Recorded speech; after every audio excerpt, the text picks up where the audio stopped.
I never grew up with educators that looked like myself. I always knew that wisdom was a powerful tool, but I also know that oftentimes we neglect it because of who it comes from. Facts. It's not necessarily just about being a king, it's more so about becoming a kingmaker. Man, you got to be close enough to relate, but far enough ahead to inspire.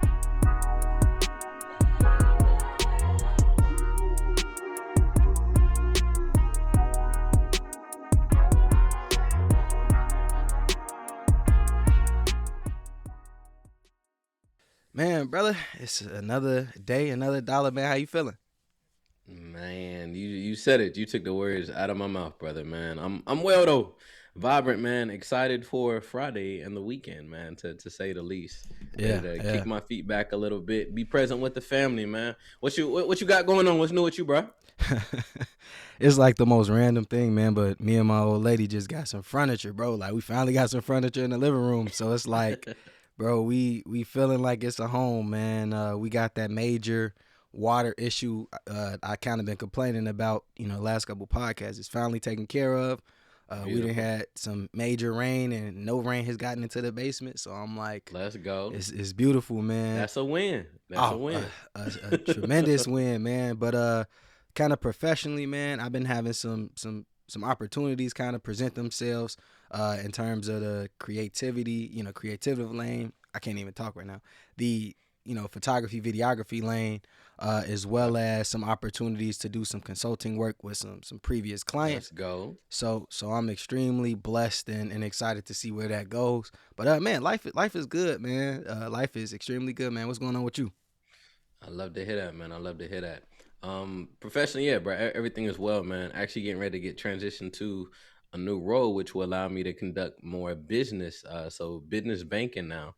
So that's exciting. Definitely, what in the $2 million space and below, which will give me Okay. access to really be a resource, a hands-on advocate for community partners across the board, man. So beyond excited about that, the learning and everything that comes with it.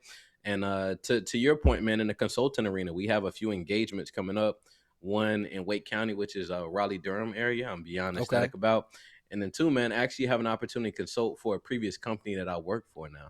So that's definitely a dope full circle moment to say the least, man.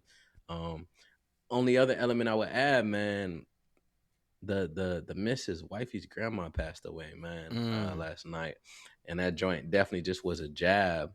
But this caused me again just to be reflective, as life and death always does, man, of all the joyful elements, man. And I had to just be real with myself. I was driving to work today, and I felt a tear coming. I was like, man, I ain't finna do that. I was like, you know what, Brad, just pull over, just let it go, let it go, man. Yeah, So yeah. being more intentional with feeling every bit of my emotions, but Mm. not moving from an emotional state. If that Yeah. makes sense as well. Nah, it make perfect sense, man. And I think that's what, some of our younger, well, really all of our listeners need to hear, man. It's like as a man, take those opportunities to like really feel the emotion. Like don't try to like put it to the side and be like, "No, Hmm. man, don't do that, don't cry." No, like if you genuinely are feeling that emotion, express it. Don't dwell in it. That's a different thing, but Yeah, yeah, take the time to like really reflect and kind of ponder. But we are positive thinkers and we try to give love and light. So it's just like instead of dwelling on a life lost, look at all the time spent and all the beautiful memories that you have with the grandma. So, but I really definitely. just want our listeners to take that, like, man, as a man, be willing to feel those emotions and don't feel bad about it. For sure. And again, death is inevitable. And I always One say hundred if percent. nobody passed away, we wouldn't truly experience or be appreciative of the life in which we have as well too. So definitely take the good with the bad. But I've been really diving into the four agreements, man. Like I've Yeah. that is like my Bible right now, man. Somebody cut me off. I found myself smiling like, hey, they gotta get somewhere, boy. They Yeah. was in a rush to hurry, right? Really Yeah. taking the four principles across the board and applying them, man. If anybody is not familiar with that book, I would definitely recommend it, man. I've been studying like the Toltec culture Yeah. and everything, man. So it's definitely helped a lot. So for our listeners, man, that may not know about the four agreements, man, give them a little insight. What are For the four sure, for agreements? sure, for sure. So one, be impeccable with your word, right? Yes. Manifestation is beyond powerful, and oftentimes we are the echo that can either fill a room or it can destroy a room simultaneously, right? Yeah. So be conscious, be very, very cautious of what you say and imprint into your conscious, because it's always listening on a consistent basis. Two, don't take anything personal.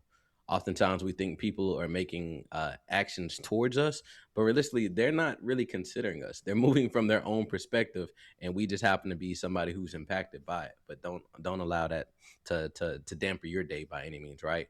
Um, the last one is always do your best. So again, Yes. very self-explanatory. Go 100% in everything you do. Leave your mark, leave your imprint, and then last but not least, don't assume anything.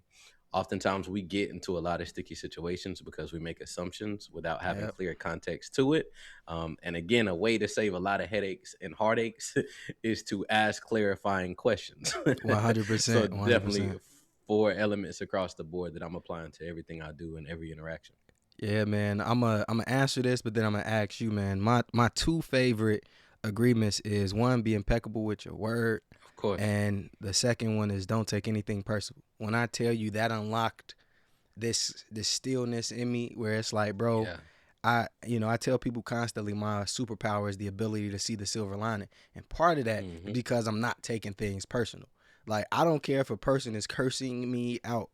I am like, they don't really mean that for me. They probably having a bad day. You know what I'm Yeah. saying? They going Yeah. through something. Like, and I take the empathetic path because I understand that it's days where I'm feeling away and somebody might say something 100%. to me and I go off on them.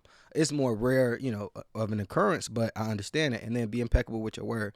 Man, listen, I say this to my youngins all the time. Be careful what you say because you are always listening. So don't be Hmm. sitting here talking about I ain't nothing, I can't do this, because again, the things that you repeat to yourself become your reality. And so, Hmm. man, I love that. So I would ask you before we bring our The guests same. on. The Okay, same okay, to the T. And yeah, again, I think very like-minded brothers after working together for a while. But yeah, of course, man, be impeccable with your word, and that's something. Words, what they say, the golden rule: treat others how you want to treat yourself. But like I would say, treat yourself how you want others to treat you. Right, one hundred is the percent. biggest thing I would say. And oftentimes, when you're isolated and by yourself, that's when the real true you comes out. Again, we talk about that voice, that conscious. That voice, that conscious is what you for everything. It knows your Yes, flaws. yes, yes, It yes. knows when you ain't go as hard as you could. It knows when you was cheating, all those different things. And oftentimes, he talks about it in the book, is there's like agreements that we abide to because Yeah, again, we don't necessarily question. It's just something we kind of embrace, even from a child growing up.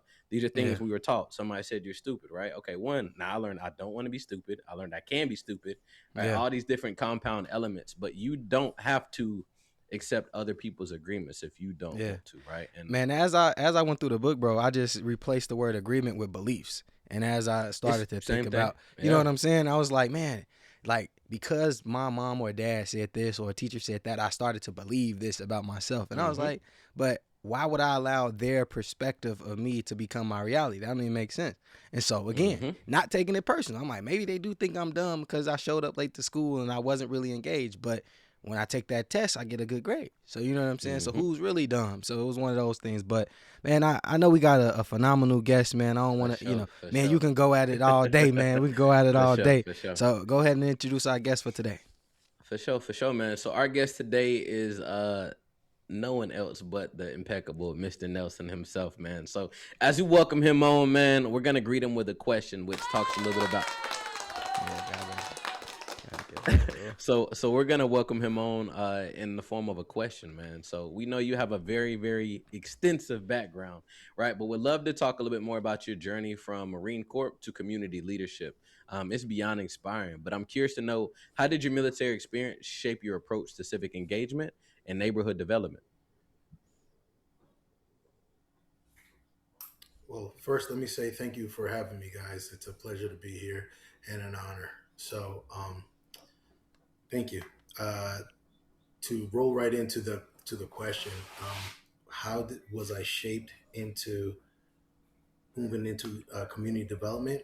It's Hmm. being able to move around the world and see what actually is going on besides here and how a community actually is built with from the grassroots all the way out to the ultimate end user. So the Marines was able to show me, just different formats, different worldviews.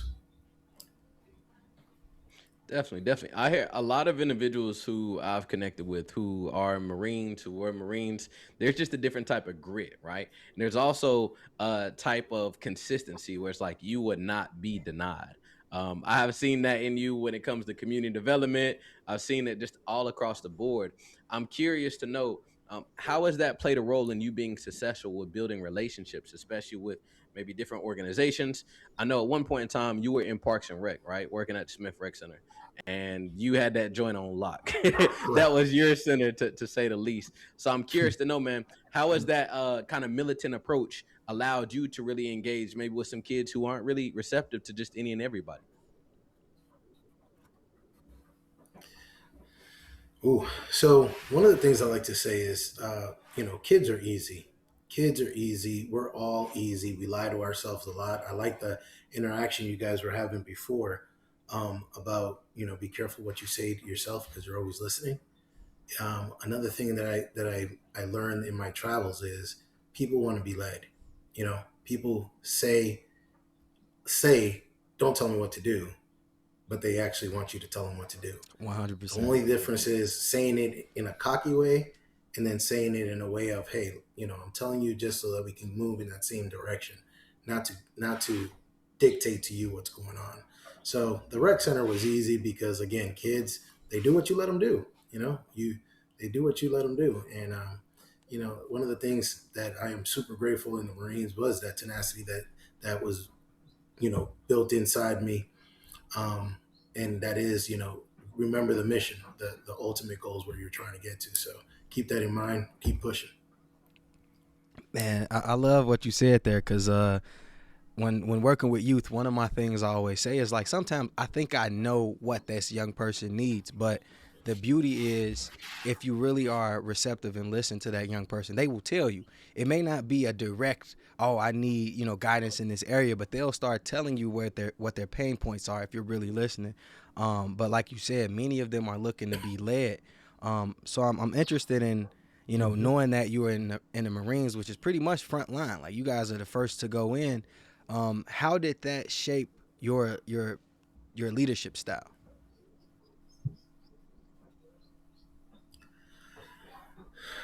Um, so first, I do have to say, I was blessed to have a father that his father was in the military as well, and discipline was the everything. It was the beginning and the ultimate end. Um, things to the fact, I know I've said this to Marcus before. When they say jump and you say what? How How high? high or how high? Yeah. Yeah. No, no, that's talking back. You just start jumping. I'll tell you if it's not high enough. That's my father. Yeah, That's the yeah. leadership that I had. So I came into the military with that same mentality of, you know, hey, I have to be direct. I have to tell them. I have to do this. I have to do that. And I realized real soon that, we all have somebody that's gonna want to tell us, and you always have that leader, and then you have like the leader that's been promoted and told you're a leader, and then you have that other leader that is just Mm, natural and just yep. everybody gravitates to. So one of the things that the Marines was that I picked up on is you don't want to be that pitbull that's growling all the time and yelling and going. You want to be that pitbull that's off the leash and sitting right next to their master, nice and quiet until Yeah, that command comes. You know what I mean? yeah. And that guy in the room that's nice and quiet, that doesn't say much, but when he opens his mouth, you're like, whoa. Hmm. So that's one of the leadership qualities that I learned from the Marines, and I try to carry that into a lot of the things that I do. You know, but I always try to put my own little flair in it because I'm a kid at heart. So Yeah. I forgot the question. I It's hope all it good. covered something. No, that was a great answer, man. It kind of makes me think of I saw something from Terrence Howard. He was talking about something he learned from Denzel, and it was basically like stop being so arrogant in your acting. He said if a guy is at the end of an alley and he's yelling, "I'm gonna kill you, I'm gonna get you, MF'er," are you really scared of him? He was like, not really, because he's all the way at the end of the alley. It's gonna take him a little while maybe to get to you. He was like, but if a person came up close to you and whispered to you like, "I'm gonna slit your throat," you know what I'm saying? It's like a different type of like it's a different approach, and it's like, oh man, this guy's serious. Like, so when you say like a different type of dog, that's like until you get that command, like you don't gotta show your bark. Like you don't have to. Like real leaders don't have to prove they're a leader. Like they just lead. So I love that. But I'm interested in knowing like, do you think that the direct approach works for everyone though? Because I know you probably come into a very diverse group of kids and individuals that you work with. So do you think like being direct to them is the best route for everybody? Well, to a point, right? Mm-hmm. To a point. Um, different situations dictate the directness level, but I think the overarching effect for everybody is somebody appreciates more when it's hey, I know you're hurting right now, but I want to talk to you about this. Yeah. That Hmm. was the direct part of it. That was the direct part of it. And then you kind of feel like, okay, maybe I push a little bit more, maybe I fall back. But that initial, hey, this is where I'm coming from, this is where we're going, I think kind of sets the tone. I used to tell my kids all the time, listen, you guys can come and talk to me about anything and everything, but you just know that you should know what my reaction is going to be, right? Yeah. Meaning, like, I have four boys, right? So my boys, yeah, if you were out there doing drugs, running the street, robbing people, yeah, you can come talk to me about it, but I ain't going to be happy and you're going to Yeah. know it. You know what I'm saying? In the same token, if you're out there, you got into a fight because you were helping somebody, again, okay, I got your back. Depending on the situation, you already know what you're going to get from me. So that's where that balance of, you know, always being direct to set the stage, I guess, to answer the question. Got you. Got you. No, that makes a lot of sense.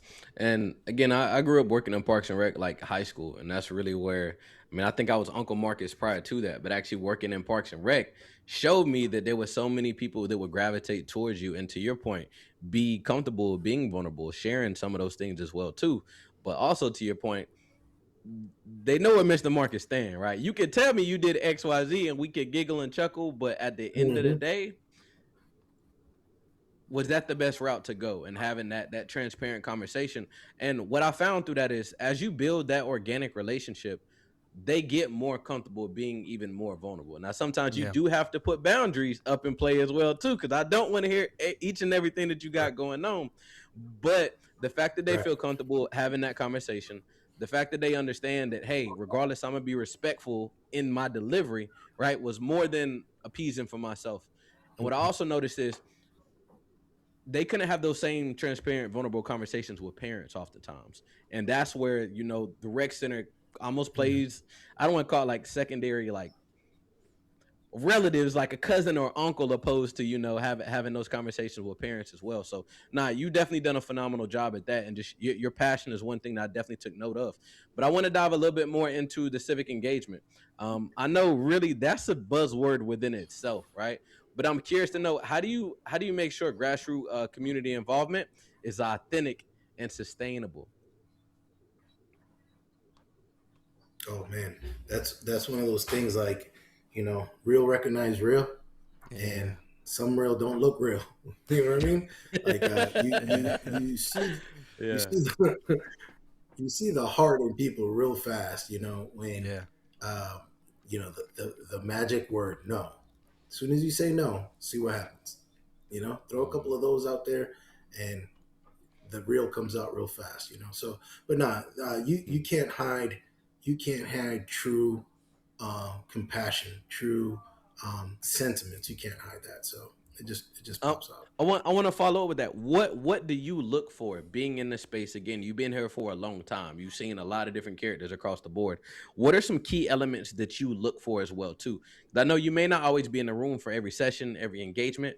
What specific Mhm. pieces do you look for to really be able to vet different individuals in this space? So okay, so in the space of like my history, I do Hmm. all kinds of nonprofits, but in this youth arena, the youth arena itself, I look for people that are genuinely trying to help guide the children, not live their life, not live through them. It's really hard in sports because every basketball coach wants to be that LeBron James. You know what I mean? And sometimes that translates into the win versus the hey, what we're doing. And I get it. I'm a football coach, so I know all about the win. But it's sometimes like you could tell when you treat the the scrub of the team as the ace of the team. You treat them both the same in their right space, right? So that's just for sports team. But another mentoring types, I look for I look for realness, realness and those boundaries being set. Like I used to tell everybody, look, I could be your friend, but remember, I'm an adult first. You know what I Yeah. mean? So Yeah. that's the very, I could be your friend. Like to my boys specifically, I'd be like, hey, I could be your friend, but I'm gonna be your dad first. You know what I mean? So if you don't meet the dad mark, you don't meet the friend mark. You see what I'm saying? So I look for that in the mentors. I look for uh, the people that are willing to listen as much as talk. You know what I mean? Listen as much as talk within those bounds. So that's what I'm looking for. That's good, man. I always tell people, because I think about values when I hear what you're talking about, and for me, I always I kind of tell the kids like I'm not their friend, because I'm like I want to set Mm-hmm. a solid boundary. Like I rock with you, like I'll be honest with you. I'll always be Mm-hmm. empathetic, compassionate, and I'm here for you. But I try to set that boundary because this younger generation sometimes, like when you're too friendly with them, they kind of get carried away. And I'll give you an example. There's a kid that I work with often, and he just curses like crazy. And I'm like, do you not realize there are several adults around you? And I'm like, don't get me wrong, like I'm Mr. T, I'm the cool guy, I got my backwards hat and all that good stuff. But when there's someone that is my elder, you cursing around me, it's insulting them. So I'm like, man, if it's just me, I'm technically, I'm one of the guys, so I don't care as much because I get you're expressing yourself because we're playing a game or we're doing something competitive. But I need you to understand that when other adults are around, you need to, carry yourself with a different, level of respect. And the kid said to me, well, I don't really look at you like an adult. And I was like, oh Mm, man. I'm like, so yeah. I was too cool. I was being too cool. I allowed them to get too comfortable. So I guess, because you had mentioned like you look for real, like how do you quantify real? Like what does real mean to you? What real means to me is if I look at Marcus today and it's just me and Marcus talking, Yeah. when when you come around, it's still Marcus talking and not Mhm. and this is something I for sure see in the professional space that I'm working with, Yeah. because again, I'm I'm in one room with my counterpart or whatever, and you know all the buzzwords, all the right words, this and that and the other. The second we go outside, it's Ronnie from the block. You know what I Yeah. mean? And then when Charles from the block comes over, he's a completely different person. But then when this person comes in, I understand being professional and Yeah. in the right spot, but those faces, those masks fall off really quick. Yeah. When you're trying too hard, I can't rock with it. Yeah, yeah, man. Real quick, Marcus. I got this saying, man. I say I am an advocate of always being true to yourself, and I'm like, but depending on what room you may go in, excuse me, there may be a different level of yourself that you show, right? So, like in this space, man, Right. listen, I'm 100% James. Like, man, it's authentic. Our hair is back. This is Let's Go Together podcast. This family, right? But I'm not gonna lie. Like, if I go to work, they getting a little bit more Mr. T, because that's what I have them call me. Like I can't give them all of the James. Like Right. I joke and I have fun, but at the underlying level, I am still who I am. Like I tell the kids all the time, you will see me here at work. I will have a cap on. Well, sometimes I don't, but I'm like, but you'll either see me with a cap to the back. You'll see me with my little swaggy clothes on, no matter what I'm doing. I'm like, I like to be comfortable. I'm like, I am who I am. But if the time arises for me to kind of switch up the vocabulary to do things, and I don't even want to say code switching because I am an advocate of all, like just being yourself. But I do understand the component of code switching when you are trying to reach and aspire for bigger things. But I'm Mhm. telling you, Nelson, I know some people that are like that. Like, man, when they in certain rooms, man, a certain type of Right. speech start coming out, then a certain type of people come around, Right. they shine away from. I'm like, dang, you was just what happened. So I completely understand that. For sure, for sure. Right. So I attribute that more so to versatility. Yes, Personally, yes, right? Growing yes. up in Asheville, Mhm. nobody looked like myself. I was in the AP classes. I'm taking tests on them big words, so I'm gonna use them big words, right? Facts, But facts. obviously, that's not the same verbiage I'm using when I Right. go back to the rec center. I'm back in the hood XYZ as well too. So I definitely understand that wholeheartedly. Makes a lot of sense. I do think code switching is a But pivotal Marcus, element. Go ahead. Go I'm, ahead. I'm sorry to interrupt, but Nah, I you want to good. make sure that I make myself clear. See, I understand, like just like you were saying, you have that. That's you. That's in Yeah. you. Your Yep. Yeah. vocabulary, your education is all in you. It's Hmm. that type of person where, okay, I'm Spanish, right? So Hmm. it's like you coming over and now you rolling all your R's. And you coming over and you're asking for you see what I'm saying? Yeah, Yeah, Yeah, yeah, yeah. yeah, that's what I'm talking about. I'm like, bro, that's not you. Relax. You know what I yeah, mean? Nah, for sure, for sure, That's for the sure. difference. yeah. Yeah. Yeah, But nah, and real quick, I just want to add go something to ahead. that. But when you were in spaces with young people, it's I don't know how, but like they got this dope BS detector. It's like they just know, like, nah, Definitely, Right. he not definitely. really like that. Like, and I try as hard as I Right. can. Like, I will tell this dude, I don't know what you talking about. Like, I cannot relate, and I tell them that humbly, but also like I want you to know that I've lived a life before. I'm this Hmm. person that you see. So I want you to understand, like some of that stuff is not gonna fly, but I love that example because I'm telling you, I know a lot of people like that. Can I give you one more? Yeah. Oh, Of for Can I give sure. you course, one more? of Because course. because you brought something up. You brought something up that reminded me, and this we're in the tree of trust, right? We're in Oh family, man, yeah. it's a safe space. This is a safe space. So, right. So one of those real moments, we were at the rec center, and always the same group of kids, come in, play basketball, do their thing, but you can tell that they're all clicked up. Fine. Again, hey, the rules are the rules. They're posted. I didn't make them up, but I'm going to enforce them, so on and so on. Well, I got on one of the kids, and today was the day that he had to show all the rest of them that he was the man, and he had to pick Yeah. me to show it. So I didn't yell. I didn't. He was like, I'll pull your card, old man. I'll do this and the other. I Oh didn't yell. man. I didn't do none of that. I just looked at him. I said, and then what? I said, you and who else? Because I'm not going to stop you. We could do this. Yeah. We could do Yeah. this here. And I didn't give him the reaction that an adult would give. And I was like, nah, you bring this to this space. Fine, let's do it. That showed him that I didn't care if my boss was here or I was standing here alone. This is me. Yeah. And this is what it is. If you want to take it to that spot, cool. And after, I suit like literally right after we had that conversation and his eyes like kind of got wide, I was like, or are we gonna go play basketball? What are we gonna do? Yeah.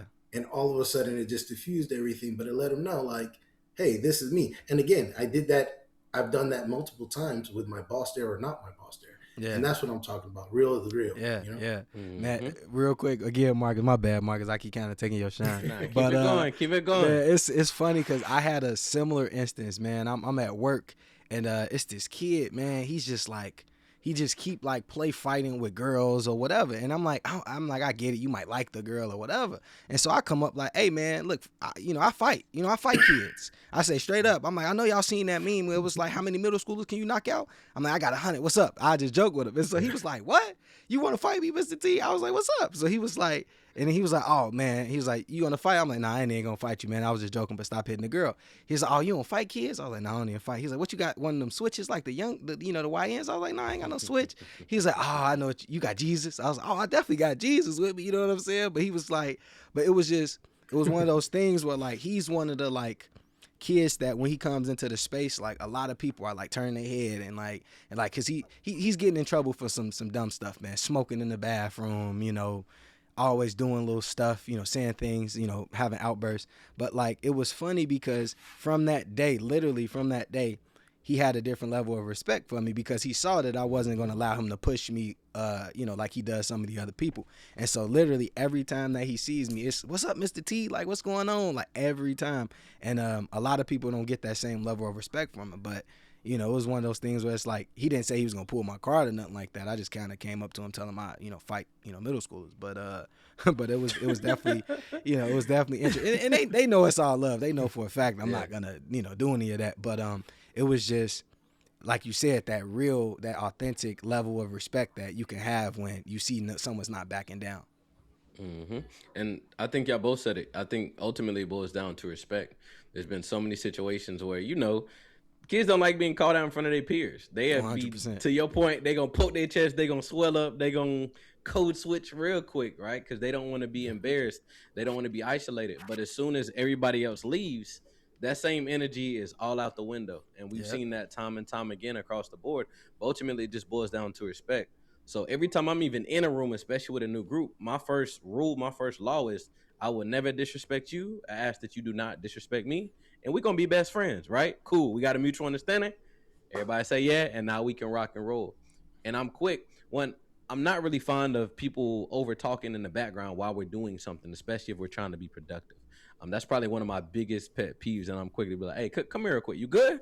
Right? And in the midst of having that conversation, either that checks it or that puts them on 10. And I'm like, you know what? Go ahead and transition. Right? Do what you do, and I'll circle back with you one on one. But it's crazy because one of my first mentees, that's how I was able to build the relationship we have. And now we're still locked into this day. He called me earlier, but he said, I love the fact that one, you didn't back down. All the other teachers were scared of me. He said, you ain't back down. And then two, he said, you were you throughout the whole time that I met you, right? The same you is the same, the you currently is the same you that I met originally. So everything you are saying, I think all educators, all individuals working with youth can definitely resonate. And that is vital. And that separates those who are quote unquote the chosen versus those who are kind of a blur in a lot of these youths past and their memories as they reflect on them as well too. Yeah. So Nelson, as we pivot, man. So you got the church, excuse me, not the church. You got the farm. Look, that's what's next on your book. There, you got the farm. You do the football. You do the community. You do a little bit of everything, man. So as a football coach, with all the other tasks you have on your plate, man, how are you able to really juggle the different elements that you do? And how are you also able to empower and pour into the youth in the form of the discipline and helping transform their life on the football field? Oh, awesome, man. So one of those here I'm gonna quote. I'm gonna horribly misquote the guy, but you'll get the meaning, right? When you're doing something that you love, it's not work, right? It's not a force. It's you just Mm-hmm. do it.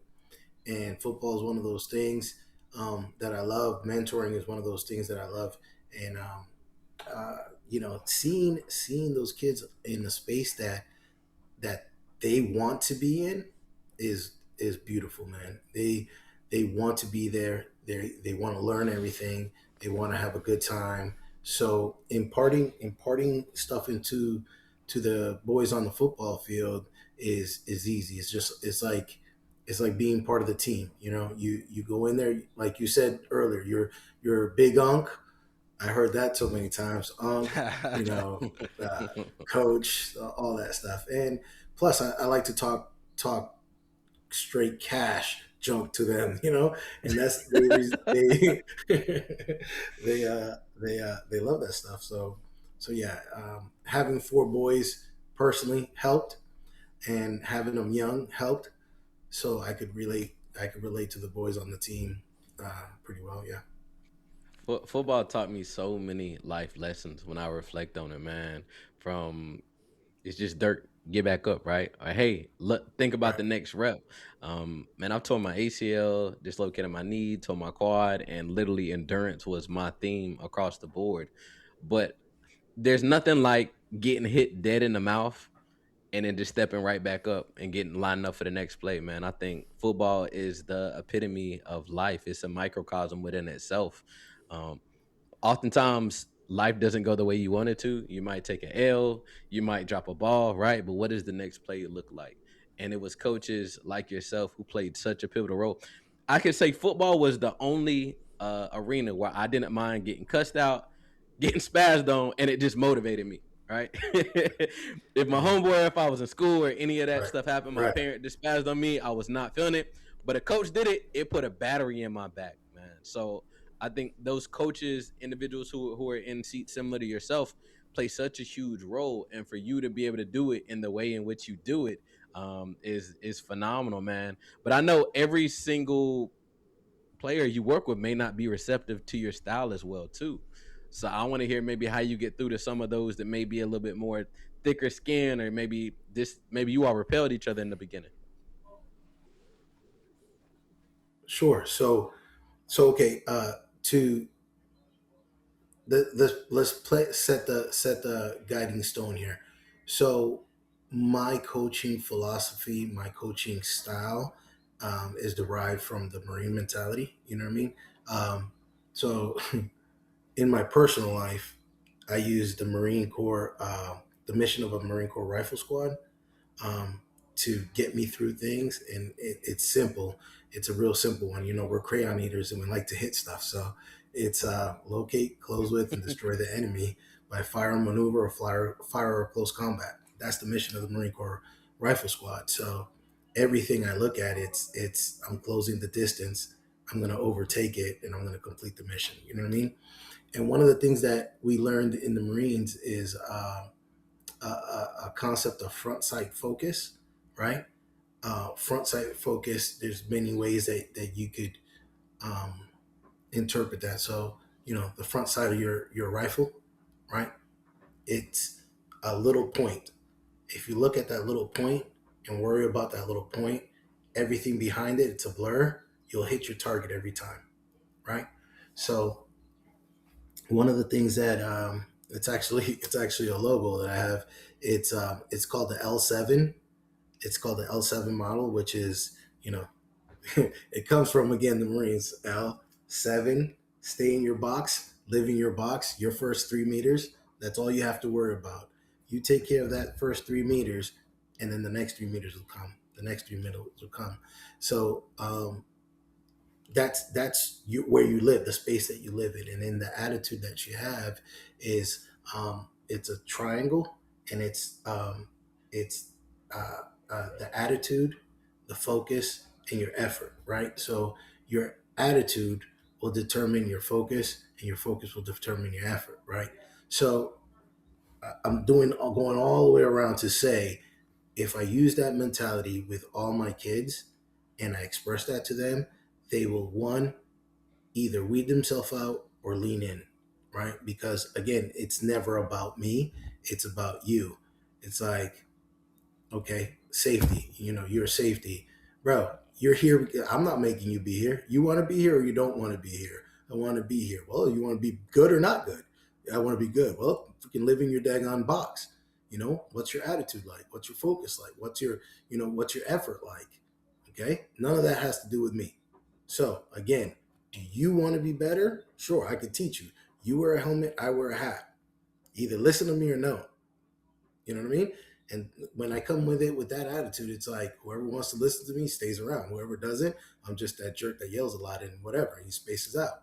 You know, that's the way they weed themselves out. But now, if I notice something in them, again, I could take them.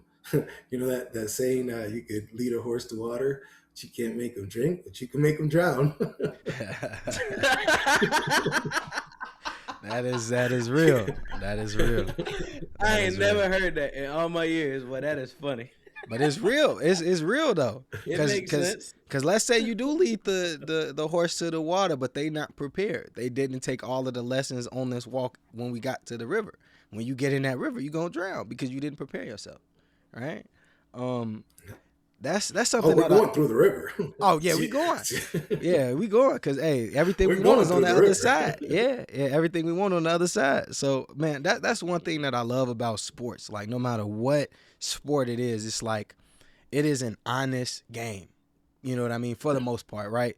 When you get on certain level, politics are involved, but for the most part, you get in what you put out. And I love that triangle. You said your focus, your attitude, and then your what was the last one? Effort. Your effort. Yes, yes, yes. Because it's The one of effort. those. it's one of those things where you look at it, it's like if you combine those three things, like you can be a hell of an athlete. But it's like if your attitude is poor, you're not gonna focus, and then your effort is gonna lack. But it's like I think as a coach or as an educator, our jobs is to be a steward. So technically, yeah, lead them to the water, but it's up to them to do the things that they need to. But I was listening to something J. Cole was talking about Steph Curry. Like when you look at him, he's like 6'2". He's taller than me, but like he looked like an average person. You know what I mean? He's not super bulky. He's not super athletic, but he was able to control his attitude. He was able to control his focus and his effort, right? And now he's become one of the greatest, athletes or shooters that we know, or the greatest shooter that we know. And so that's what I love about sports is like it keeps you honest. So it's like, yeah, you may not have all the physical attributes, but if you kind of use that triangle that Nelson was talking about, man, you have an opportunity to literally change your life. But some people, man, they think they better than they are. And like I said, sports will humble you because it'll show you that you aren't. I And promise you. the great the great thing about those three things is and I try to express this to them wholeheartedly is those three things have nothing to do with skill, nothing to do with 100%. my coaching. It has nothing to do with anybody else but you. Yes. Yes. So Mm. Yes. whatever your attitude, do you get to be at practice? Do you get to be at practice, or do you have to be at practice? If you Yep. get to be at practice, oh, it's different. You know what I Yeah. mean? If you get to be at work, because I bet you there's a bunch of dudes, at Lowe's saying, "Man, I wish I had a job," or whatever. Hmm. So it's what's your attitude towards it? Do you get to Yeah. do it, or do you have to do it? That's a big Yeah. difference. Yeah, Hmm. man. And I Go ahead, Marcus. I think it boils down to the hindsight theory as well too. How many times do we know those old heads who talking about back in my days? They're stuck in the past, right? When those young men are in the midst of present, and they have the ability, they have the support system around them to help empower them across the board. You have your three. I have ambition, wisdom, and endurance. Those are the three that I strive by, and I have actually tatted on me above the three peaks of a mountain. Ambition, one, because you got to see the vision to want the vision to strive, right? That's the first step, is having the goal, the objective. Mhm. Wisdom, because you're going to bust your butt throughout the process, but how can you learn so you don't make the same mistake? And then last but not least is endurance, because it is a marathon. It is going to be consistent. You're going to have to endure the things that suck sometimes as well too within the midst of the journey as well. But I really admire your three across the board. um Real quick, James. One exercise I do with a lot of youngins that actually goes hand in hand with this, right? We're gonna play a quick game, but it'll make sense and it'll tie in, right? The lion is the what of the jungle, King. right? Okay. Now let's rewind. What animal is the fastest? The cheetah. What animal is the strongest? Gorilla. Or What maybe animal has the elephant. best? That's look. Hey, this get really funny. What Yeah. what what animal swims the best? The best? I mean, some type of fish. I don't know, but That's my thoughts too, right? What animal is the wisest? the wisest. Nelson, you could play too. I know you got some creative thoughts in that. Oh, I was gonna say the owl, maybe. I don't know, because just Look, because that's what it looks like. I heard the octopus, but I saw that we can go through all the attributes on paper, and we just said the lion is the king of the jungle, but the lion doesn't have any of the best attributes on paper, right? The lion is the king of the jungle because the mentality associated with it. And if we can begin to teach the next generation, it's the mentality, regardless of all the attributes that really make and define how successful you're going to be, then we can really flip the script across the board. Yeah. Now, Marcus, you know my football Right. story, man. I tell the young bucks this all the time, man. I was the hottest thing since sliced bread when it comes to being a street football player. Like when I say we get in the field on our block, we throw it up. I'm telling you, I'm with the best of the best, right? But when it came to organized sports, I just couldn't understand it. My attitude wasn't right, my focus wasn't right, and therefore my effort wasn't right. I knew I was better than 90% of the people that was at those tryouts, and because I didn't get equipment, because people were bigger than me, stronger than me, and maybe they had relationships with the coaches, I just couldn't see it. And so when I hear Nelson talk about these three things, I'm like, dang, I wish I had a coach like you, because you would have saw the talent. The talent was Mm-hmm. there, but all this other stuff I didn't have. And so just being vulnerable for the listeners is like this is something that when I was a young buck I needed. Cause I'm telling you, I could have probably been, man, who knows, man, one of the greatest ever. Cause I really was like that, and I knew it was like that because people told me that, and I knew they wasn't just talking. You know what I'm saying? I knew they wasn't just talking, but man, I also love that analogy you gave, Marcus, because man, yeah, the lion does not have the greatest attributes, but you ain't trying it with no lion, are You you? don't want that smoke though. You You don't ain't want that trying it smoke, with no right? lion. Yeah, man. But It's kill or be killed.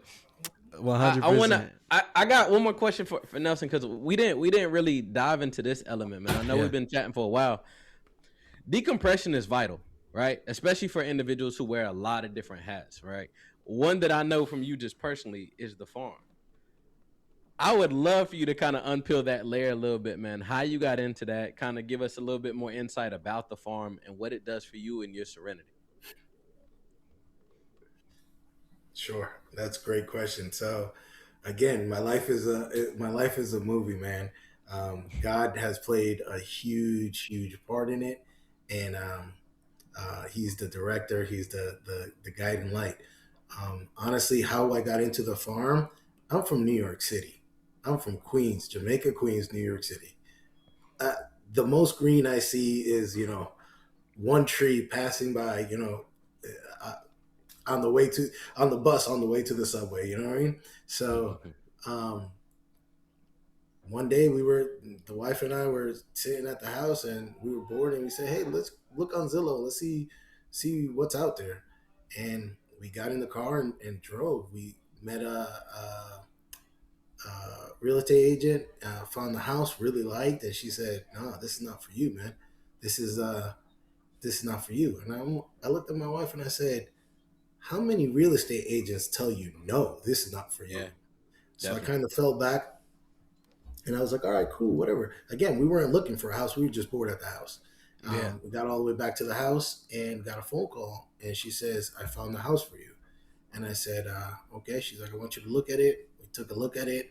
Um, I was like, oh, yeah, it's nice. She was like, good, because I made you an appointment for tomorrow. And I was like, well, what the heck? And came out here and we we pulled into the driveway. My wife saw the wraparound porch. Um, she's she saw the wraparound porch. There was a zip line on the left side of the house, and I was like, okay, we're good. Let's do it. That was the whole process. That was the whole process. And then when we got into the particulars, it was like the house that I was living in was this house was like twice the size of the one that I was living in for a quarter of the money. And I was like, done deal. Now, that's how we got in here. Now, everything else, I just like to say I'm YouTube certified. My dad taught me how to be handy, and YouTube is a lifesaver. So 100%. we just go through the motions, bro. Yeah, man. That's beautiful, man. I was telling Marcus, I'm like, me and my lady, we just bought a house back in December, man. We've been having all type of little issues, but it's one the faith that it will work out. And then, man, shout out to YouTube University, because when I tell you, I go Yeah, how to big do facts. X, how to do Y, and I'm like, all right, babe, I didn't watch 8 videos. I'm ready. so so yeah, that's super real. Right. That's super I real, think man. I think Mhm. eight's the number. I Hey, think eight's the listen. number. It's like it's not 10, but it's not 2. You know what I mean? Because it's like I gotta. Because sometimes I'll look on there. I'm Right. like, man, that guy's just probably super handsy or creative or whatever. But I'm like, but then I'll see a guy that's like, he like, look, bro, I just went to Walmart or Home Depot and I bought this stuff. This is me doing it. I'm like, okay, I've seen the best of the best kind of do it, and then I just seen like the average Joe do it. I'm like, man, I'm somewhere in the middle. I could figure this out. Right. I could figure this out, man. Um, yeah, our next project is we're painting our laundry room, so updates to come. But I, I know we touched a little bit on your community engagement. So I got 2 questions for you as we close. If you could wave a wand and implement one change in urban community engagement nationwide, what would it be? And then if you could leave any advice to one of our listeners that may be lacking motivation, they kind of have an idea of what they want to do, but maybe they're stalling because they don't believe they can. What word of advice would you give them? Okay, so if I had a magic wand, what I would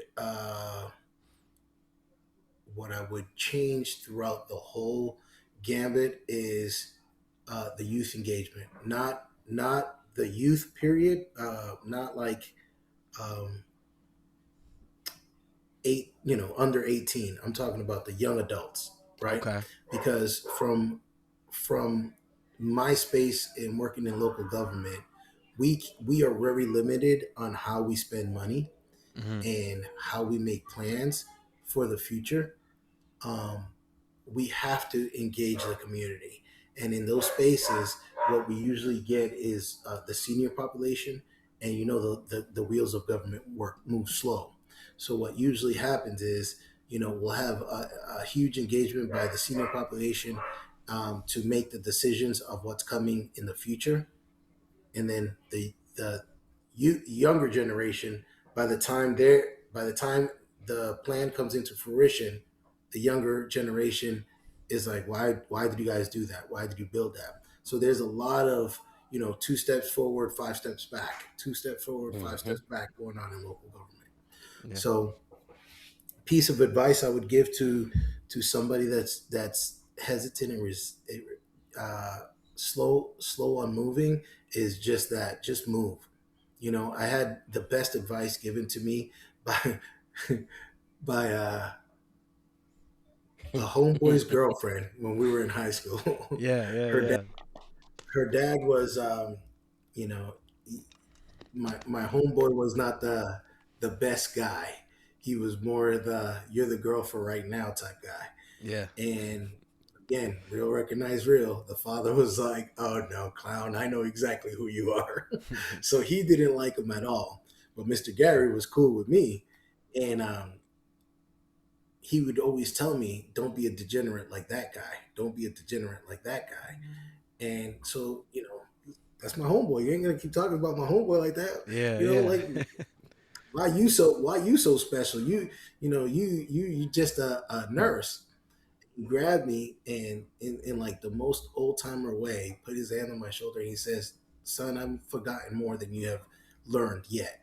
And I'm like, "That's Mm. Mm. what you all say." He's like, "No." I said, "Look, you're gonna get to a point where you're gonna say, 'Man, what am I doing?' And when you get to that point, that's when you have to do." And I was like, "What?"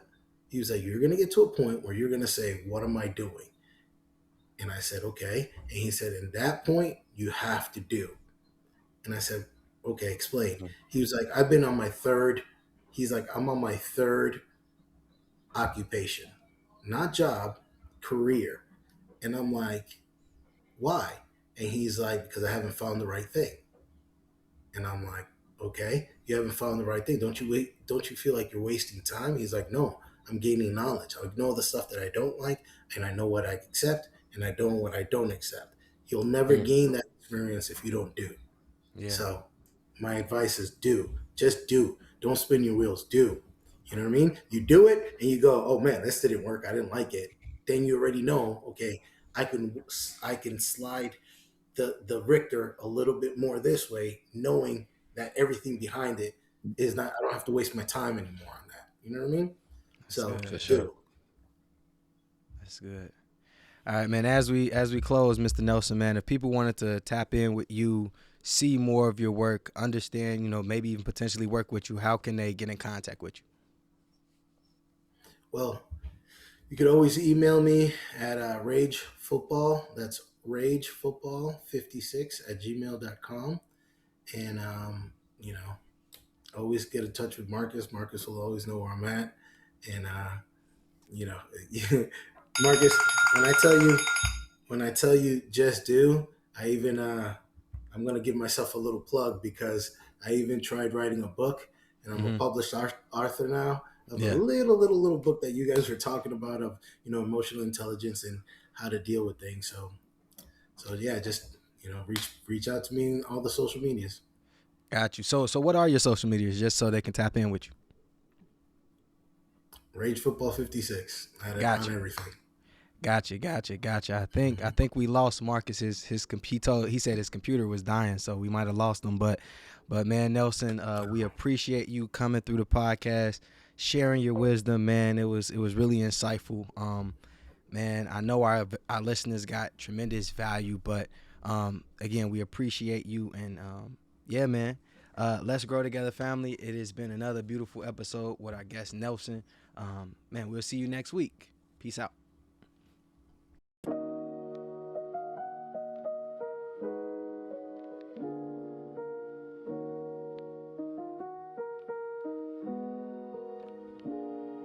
We don't climb alone, we rise in weather. Every seed we plant, let's grow together. Truth in the soil, faith in the roots. Different paths, same table, same truth. Real conversations, watering souls. No cloud chasing, just taking control. Pain to purpose, lessons we share. If you still listening, you meant to be here. Apply what you heard. Reflect, move different. Until next time, let's grow together.